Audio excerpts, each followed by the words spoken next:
being on Saturday Night Live. I loved it. Oh, my God, that was the most electric, the most intense, the sweetest, the most dangerous thing I had done up to that point. It seems that every hiatus I have to do something that scares the hell out of me. So it was, you know, Grease, and then and Saturday Night Live was a big one. I really loved the company. They were very welcoming, and they let me do a lot of cool stuff. And the Stevie Nicks thing. The funny thing about, I'll tell you about the Stevie Nicks thing, is that they asked me, can I do any impressions? I said, oh, well, you know, I've never ever said it out loud. Nobody's ever heard me do this, but I used to, as a kid, do Stevie Nicks and Chrissie Hynde from The Pretenders. And, you know, I could kind of mimic them, I guess, if I really had to. And so they wrote this skit about Stevie Nicks, who's gone and opened up a burrito factory. We don't really eat much Mexican. There isn't Mexican restaurants really in New Zealand. I didn't know what was funny about this. And I was like, oh, please guys, please don't patronise me. And it's something that Lucy the human being just hates. I just don't want to be condescended to. I don't want to be. People mustn't pussyfoot around me, otherwise I just want to kill them. So anyway, I said to them, please guys, if it's not funny, because I don't think it's funny, please let's just axe this one from the show, because they axe. If they have, I don't know, 80 scripts, then they'll get it down to like 20 on the day of filming, and then they'll, you know, get it down to about, I don't know, 15, whatever it is. I said, please guys, don't patronise me. Just cut it out, I know it's really funny. And Lorne Michaels said, no, we think that's a sleeper hit. We'll do that one. They said, okay, it's your show.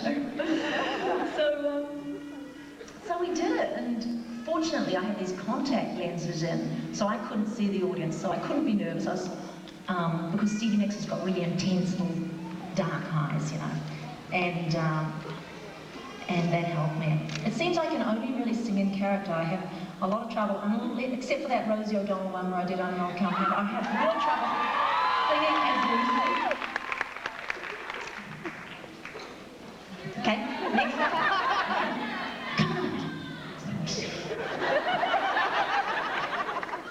The Adventures in the Century episodes. We heard a lot about the weather being really nasty during those, and yeah. Renee was gone, not around. Yeah. How tough was it filming those episodes? The toughest. That was the beginning of a very tough period for me. I don't know if it reads on screen. I haven't been able to watch the show, just to tell the truth, but I'm lying on the ground. Oh, trademarks. So I'm lying on the ground, and Xena's out to lunch. She's unconscious by that fire, and after having just knocked off the horse, and I'm just lying there going, oh my God, I'm going, Hail Mary, full of grace, Lord is with us. So that I couldn't speak. I just couldn't speak, because it would come out like complaining, or, you know, it would come out wrong, and that wasn't good for anybody, because we were all in it together, and I love my crew so much. I never want to do that to them. Yeah, because they work long, hard hours, and they need me to be a good morale officer, you know. So, yeah, and we had a lot of young, inexperienced actresses too, and if they see me acting badly, they think that's okay, and it's just not special. So, I pray. Did Renee really cut her hair?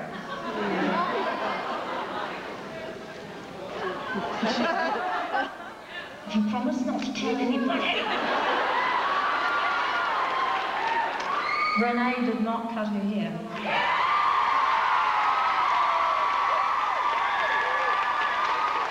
I did.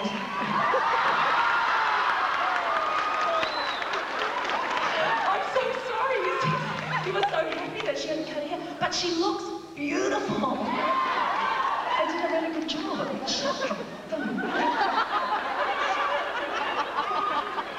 It was either her or me. But she looks beautiful. I hope you you know, please don't be disappointed. And Renee's so happy, she's so happy. She's a great Texan gal, but that hair had to go. What advice would you give your daughter if she wanted to be an actress? Ooh, that's a good one.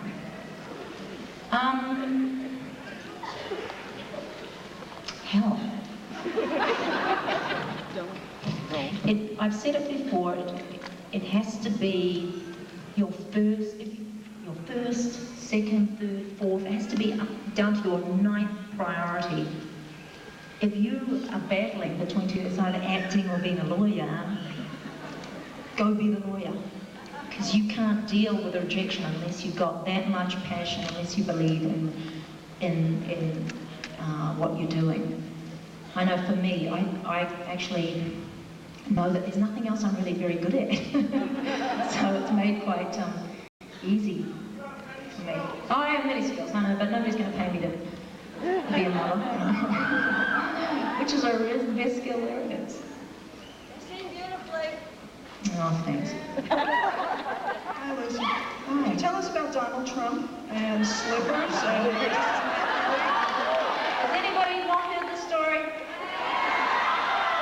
3 of you, all right.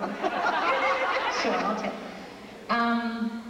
I went on Conan and he asked me, he said, you travel around the world a lot and you know, you stay in a lot of places. You ever pinched anything? Pinched meaning steal.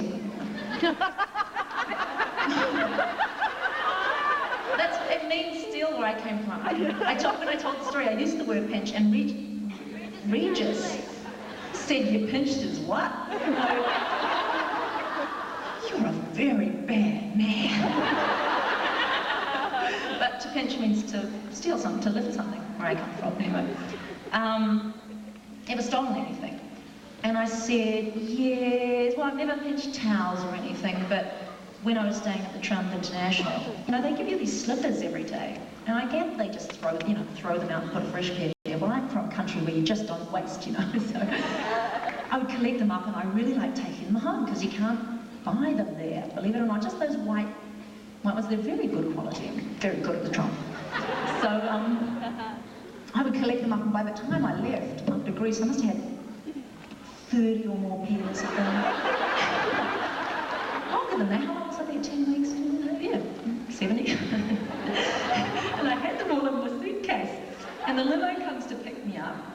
The guy throws it in there, and it's like one of those fishing nets on a ship. The suitcase, I saw it all in slow motion, the suitcase burst open. And all these stolen slippers came spewing out. So I'm staying in this hoity-toity hotel. I'm driving up the limo, I'm stealing slippers. So I told the story on Conan. A week later, I go on Regis and Kathy Lee, and they say, oh, tell us that little slipper story. So I did. And I said, we've got a little surprise for you. I turn around, and Donald Trump is walking out with an 8-year supply. So I took them all home, and I dished them out to my friends, and they're very grateful. So that story. What are you telling me? It's time? Talk to Anne. Talk to Anne. Is that what you're saying? It's time to go? No, I'm not leaving.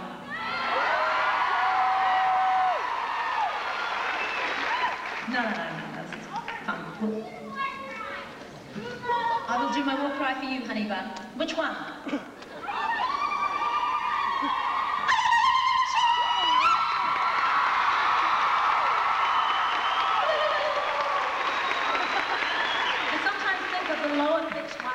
Better, not so greedy.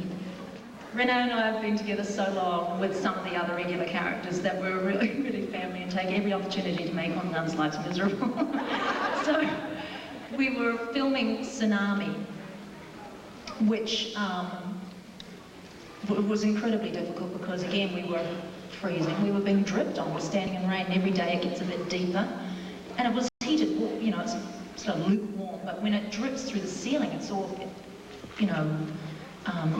diffused, and it's freezing. So we were just trying to hold it together, and we had a bet on that the first person to crack between Bruce and Renee and I would have to pay the other two $5,000. So nobody was allowed to crack or complain or do anything. So Renee, the thing she found was that the cabbages were in a submerged hull of a ship, and there's these cabbages. Well, by day 5 in the water, they're so stinky, they're so rank, and Bruce and I, during all her takes, are floating cabbages through her shot. It's great. It's great. Just we get each other good. Who won? Nobody cracked though. I was a bit borderline actually. I probably should have been stung for 5,000. But no, nobody cracked. We held it together pretty well. A fire engine. You want a fire engine? Oh my God. Oh yeah, the fire. We had a rap party and it was a disco party and I went out wearing, some of you will remember the red trousers that I wore on my very first Letterman performance. I had these red trousers, my red shoes and a little top. Yeah, it's my favourite trail. And a big afro and sassy, and I got my, big old lips painted on. I'm in my car with the windows up and music. And I go up Wellesley Street in Auckland, and I'm at the top of Wellesley and Simon Street, and there's a van next to me at the lights. The light turns green, and I'm about to turn right to go up to the party. And I pull out, but the van stays, revealing a fire truck steaming down towards me. If I had been a second later, I would be extremely hurt, if not dead, and I was just, I went to that party just going, oh my God, it's just not my day to die, but it's really precious. So, be careful.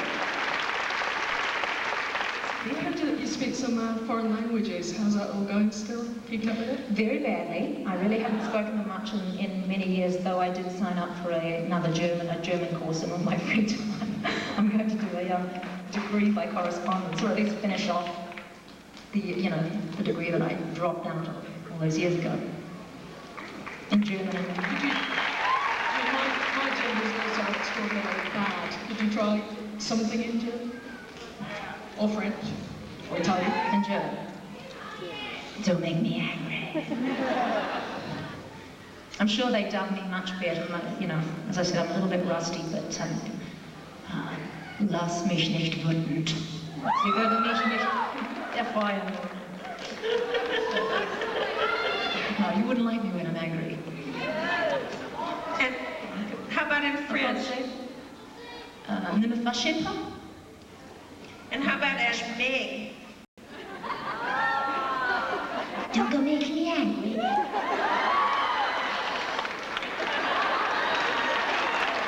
I could do a whole show in Meg. I watched Meg this morning, or Rob always watches the shows, and I saw Meg. I never think that's me. I never think that's me. That's my favourite character ever. So, you can ask me anything in Meg. Sorry, was it? If Xena went to a mall, what would she shop for?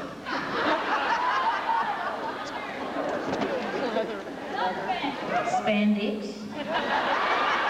Anything in spandex, a moo-moo. She just wants to get out of them corsets. A pair of thongs for your feet. Not like twin thongs for a real friend. Didn't you once say tampons? And it's children. Like tampons is a rude word. You're always talking about your library and your readings. What are you reading right now? Yes, you do. Oh, well, you boys, little Sharon asked me, we exchange it and rereading at the moment. And I'm reading at the moment a very, I always have at least 2 books, so if I don't like it, I can just chuck it, one of them. I am reading The 7 Lives of Lady Barker, and that is, it's written by somebody, Gildendale. And it's about an amazing woman who happened to live in New Zealand one period. It would be like our parents, grandparents. And just this extraordinary journey she had. She went through England and had to leave her children to go to India and follow her colonial husband there who was in the army. And just the death, the joy, an amazing pioneer woman. So I'm reading about her and a Chaim Potok book, the sequel to The Chosen, it's The Promise. So I'm trying to get caught up on all those things you're supposed to read in high school. Don't you do that? Yeah. I've never read Treasure Island. I'd like to know who you, Lucy, think that Xena's favorite villain is. You think? Who I think that Xena's favorite villain would be?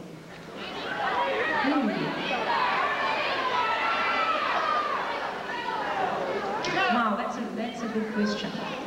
I think she likes them all just fine. Altie's very problematic at the moment. She's a bit of a pain for Xena. Perhaps Xena likes the challenge. That Callisto, you just can't keep her down. You keep burying her under rocks and it keeps not working. Try something else.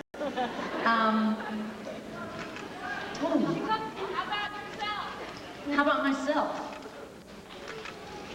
I love them all. They're my family, and for better or for worse, we've all come to love and accept one another for what we are. So I think it's time for me to go now. But I want to say to you guys, there's so many of you. It is right. Yeah, so many of you were really at the grassroots of our support, and there would have been a lot of the old girls and guys that couldn't make it. But I thank you so much. We may never pass this way again, so I just want to say from the bottom of my heart, thanks for making this show. Thanks for making this show what it is.